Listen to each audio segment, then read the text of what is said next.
दोस्तों, क्या आपको पता है टाइटैनिक दुनिया का सबसे बड़ा जहाज था। वह साउथहैम्पटन इंग्लैंड से अपनी पहली यात्रा पर 10 अप्रैल 1912 को रवाना हुआ। 4 दिन की यात्रा के बाद 14 अप्रैल 1912 को वह एक आइसबर्ग से टकराकर डूब गया, जिसमें 1517 लोगों की मृत्यु हुई, जो इतिहास की सबसे बड़ी समुद्र दुर्घटनाओं में से एक है।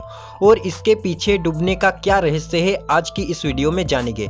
तो चलिए दोस्तों, एक्सप्लोर करते हैं द मिस्टीरियस टाइटैनिक। जानकारी अच्छी लगे तो वीडियो को लाइक और चैनल को सब्सक्राइब जरूर करें।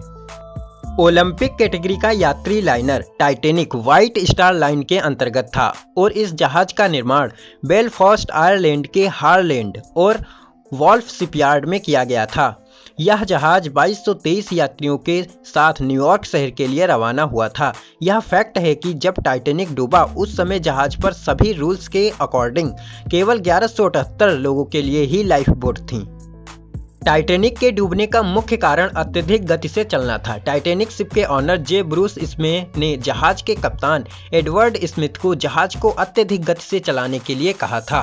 12 अप्रैल 1912 को टाइटैनिक को 6 बर्फ की चट्टानों की वार्निंग मिली थी। कप्तान को लगा कि बर्फ की चट्टान आइसबर्ग आने पर जहाज मुड़ जाएगा, बट ऐसा नहीं हुआ। जहाज बहुत बड़ा था और रडार छोटा था। आइसबर्ग आने पर वह अधिक गति के कारण समय पर नहीं मुड़ पाया और आइसबर्ग से टकरा गया। यह आइसबर्ग अनुमान के अनुसार करीब 10,000 साल पहले ग्रीनलैंड से अलग हुआ था।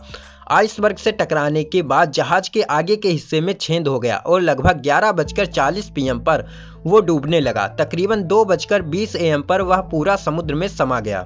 जिस सागर में वह डूबा था उसके जल का तापमान -2 डिग्री सेल्सियस था, जिसमें किसी नॉर्मल इंसान को 20 मिनट से ज्यादा जिंदा रहना नामुमकिन था।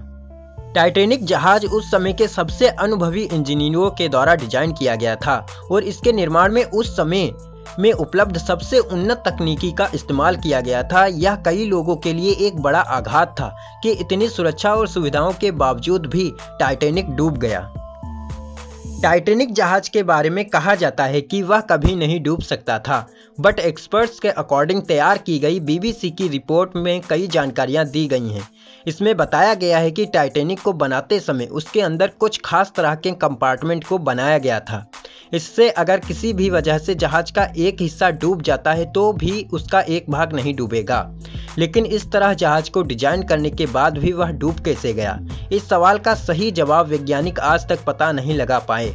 कई थ्योरीज में भी कहा जाता है कि जहाज की तेज रफ्तार के कारण आइसबर्ग से टकरा गया, जिससे जहाज के मुख्य हिस्से में आधी लंबाई तक सुराख होल हो गया था और जिसकी वजह से टाइटैनिक समुद्र में समा गया।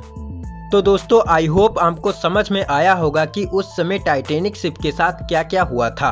तो दोस्तों, जानकारी अच्छी लगी हो तो वीडियो को लाइक जरूर करें, क्योंकि दोस्तों लाइक करना बिल्कुल फ्री होता है। आपके लाइक करने से हमें प्रेरणा मिलती है ऐसी ही और मिस्टीरियस फैक्ट्स वीडियोस बनाने में। तो वीडियो को लाइक जरूर करें और ऐसी ही मिस्टीरियस और इन्फॉर्मेटिव वीडियोस के लिए हमारे चैनल को सब्सक्राइब जरूर करें। Thanks for watching this video.